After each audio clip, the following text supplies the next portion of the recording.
Cerita rakyat suku Kamoro, Komodo Bitoro. Pada suatu hari, beberapa anak muda pergi berburu ke pantai. Di sana mereka menemukan sebutir telur.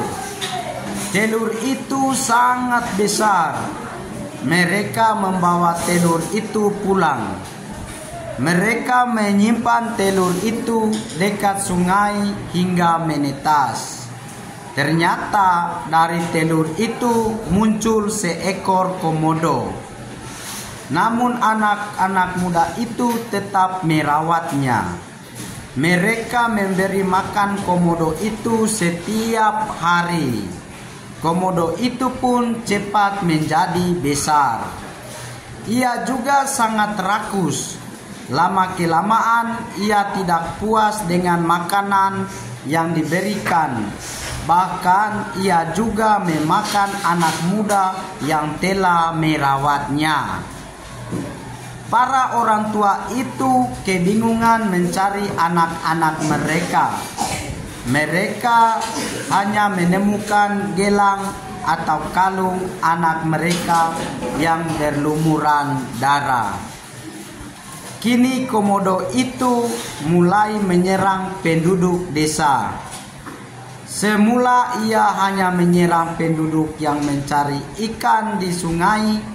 Namun komodo itu kemudian naik ke kampung dan memakan semua anak dan orang tua yang ditemuinya. Karena tidak puas, komodo itu menghadang para lelaki dan perempuan yang baru pulang berburu dan mencari makan. Hampir semua orang dibunuh dan dimakannya. Hanya seorang perempuan yang sedang hamil berhasil lari ke gunung. Perempuan itu bernama Biro Kateya. Berbulan-bulan Biro Kateya bersembunyi di dalam hutan di atas gunung. Sampai akhirnya ia melahirkan anak laki-laki. Anak itu diberi nama Biro Kateyau. Anak itu segera tumbuh menjadi seorang pemuda yang gagah perkasa. Biro Kateyau tak mengerti mengapa ibunya selalu melarang dia berburu di sungai atau di pantai. Maka ia juga tak mau mengindahkannya. Sore itu ia pulang membawa banyak ikan dan beberapa ekor biawak. Tiba-tiba segera dibuang jauh-jauh.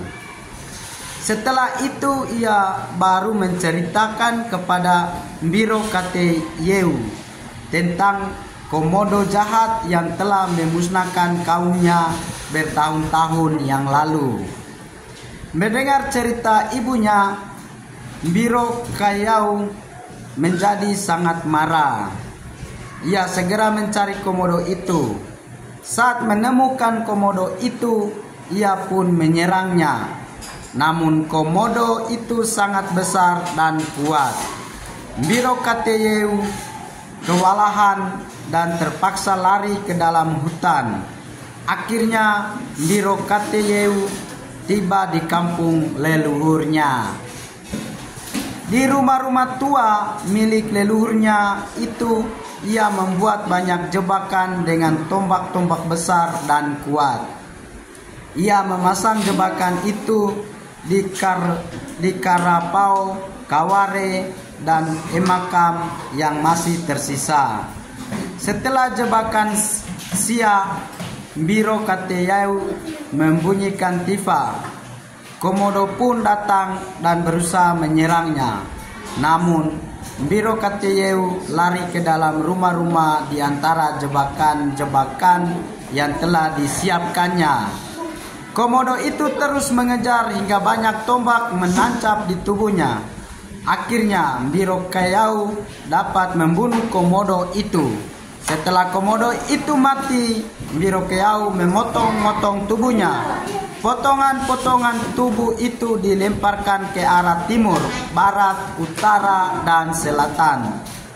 Potongan tubuh Komodo itu pun berubah menjadi nenek moyang suku Asmat di timur, Kamoro di barat, Amume di utara, dan sampai di selatan.